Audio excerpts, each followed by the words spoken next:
एक दिन कन्हैया के पुत्र और पौत्र घूमने के लिए निकले। एक जंगल में पहुंचे तो वहां पर उनको अचानक प्यास लगी, तो कुएं को ढूंढने लगे। और जब कुएं के पास पहुंचे तो देख रहे हैं एक बहुत विशाल गिरगिट उस कुएं में पड़ा है। अब गिरगिट को निकालने के लिए सतत प्रयास किए, लेकिन वो गिरगिट नहीं निकला। तब कन्हैया के पुत्रों ने जाकर के कन्हैया से कहा, पिताश्री, पास के बगीचे में एक कुआं है, उसमें एक गिरगिट पड़ा है और उसको बाहर निकालने का मैंने बड़ा प्रयास किया, लेकिन वो निकल ही नहीं रहा है। कन्हैया पहुंचे और जैसे अपने चरणों का स्पर्श कराए तो गिरगिट एक दिव्य पुरुष के रूप में परिणित हो गया। कन्हैया कहते हैं, भैया आप कौन हो, हमें बताओ। उस दिव्य पुरुष ने कहा, प्रभु आप जब दान के रजिस्टर को आप हाथ में उठाए होंगे तो दानियों में एक नाम मेरा भी आया होगा। तो कन्हैया ने कहा, आप क्या दान किए? तो दिव्य पुरुष कहता है, पृथ्वी पर मैं इक्ष्वाक वंश में पैदा हुआ, मेरा नाम था नृग, मैं नृग नाम का राजा था। और पृथ्वी पर रहकर मैं ब्राह्मणों को इतना गौदान किया कि यावते सिकता भूमेर यावते दिव्यतारिका यावते वर्षधारस्या तावती ददामि स्मगाः। यावते सिकता भूमिर मतलब जितना धूल के कण होते हैं ना, और आसमान में जितने तारे होते हैं, और वर्षा के समय जितनी वर्षा की धार ऊपर से गिरती है, इतनी गायों का मैंने दान किया। कहने का मतलब है, ना कोई धूल के कण को गिन सकता है, ना वर्षा के बूंद को गिन सकता है, ना कोई तारों को गिन सकता है। तो दिव्य पुरुष कहता है, उसी प्रकार मैंने इतनी गऊ का दान किया कि उसकी गिनती नहीं की जा सकती है। तो भगवान कन्हैया ने कहा, अरे आपने बुढ़ी गाय का दान किया होगा। तो राजा ने कहते, नहीं, पयस्विनी तरुणी शील रूपा गुणो प्रपन्ना कपिला है मैं श्रृंगी। पयस्विनी तरुणी शील रूपा, मैं बुढ़ी गाय नहीं दान किया, मैं जो है सुंदर गाय का दान किया, जो बुढ़ी ना हो, देखने में मोटी ताजी हो, सुशील हो और दूध देने वाली हो। तो भगवान ने कहा, लेकिन नंबर दो के कमाई का धन लेकर के गौदान तो नहीं किया है। तो राजा ने कहते हैं कि न्यायार्जिता रूप पुरास्तवस्था दुकूल माला भरणा ददाहम। मैंने न्याय के द्वारा जो धन को अर्जित किया, न्याय के द्वारा जिस धन को अर्जित किया, उसी के द्वारा मैंने गौ को लाकर दान किया। तो भगवान कहते हैं, फिर आपकी ये दशा कैसे हो गई? तब वो दिव्य पुरुष कहता है, एक दिन मैं एक ब्राह्मण को एक गौदान किया। अब गौदान कैसे करते थे राजा नृग? गाय के खुर में चांदी मिढ़वा देते थे, सींग में स्वर्ण मिढ़वाते थे, फिर ब्राह्मणों को बुला करके दान करते थे। तो एक ब्राह्मण गाय को लेकर चला गया, वो ब्राह्मण के हाथ से गाय छूट गई और राजा नृग के गौशाले में आ गई। भूल से दूसरे दिन राजा नृग ने उसी गाय को किसी दूसरे ब्राह्मण को दान कर दिया। अब वो ब्राह्मण गाय को लेकर जा रहा था, तो जो पहले जो ब्राह्मण आया था, गाय को लेकर गया था, वो रास्ते में मिल गया। अरे भैया, इस गाय को राजा ने कल मुझे दान किया था। दूसरे ने कहा, नहीं नहीं, राजा ने मुझे आज इस गाय को दान में दिया है। अब दोनों ब्राह्मण उस गाय को लेकर के चल दिए। राजा नृप के पास पहुंचे, कहने लगे देखो राजन, आपने इस गाय को कल मुझे दान में दिया था।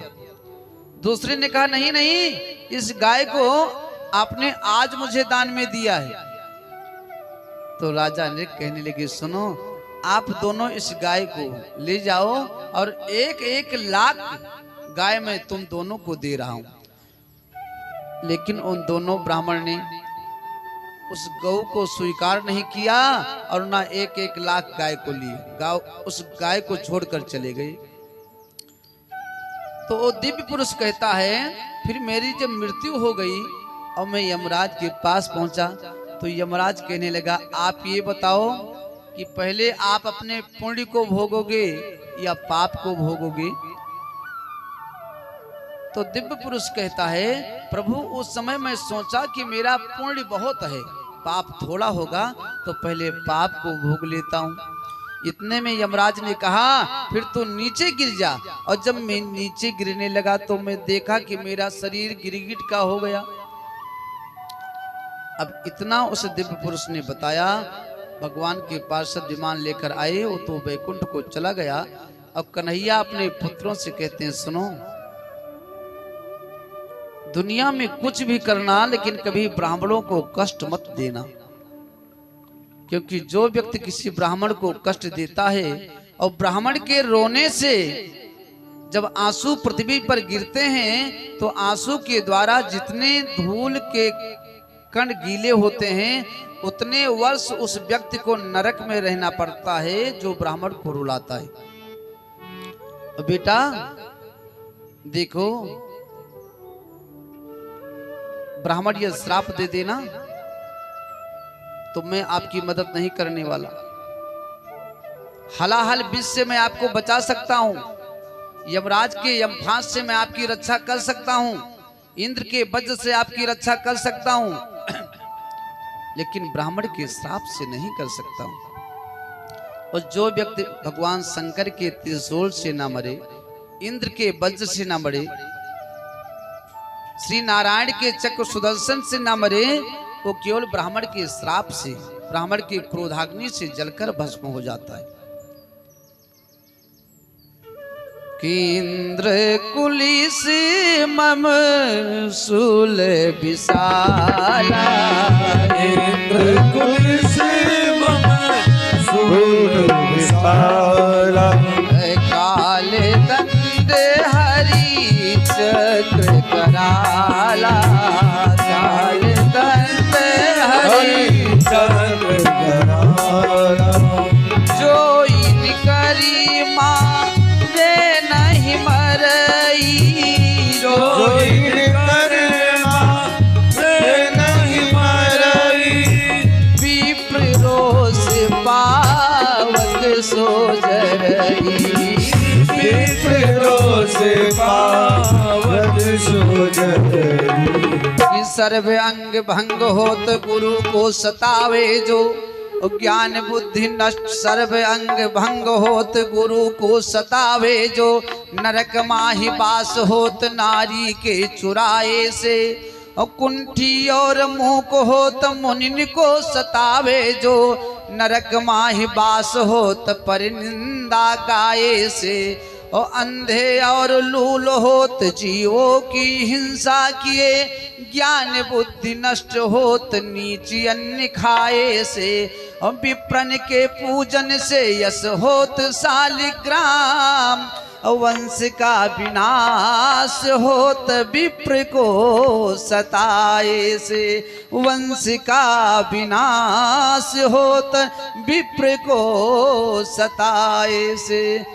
इसलिए बेटा कभी ब्राह्मणों को कष्ट मत देना।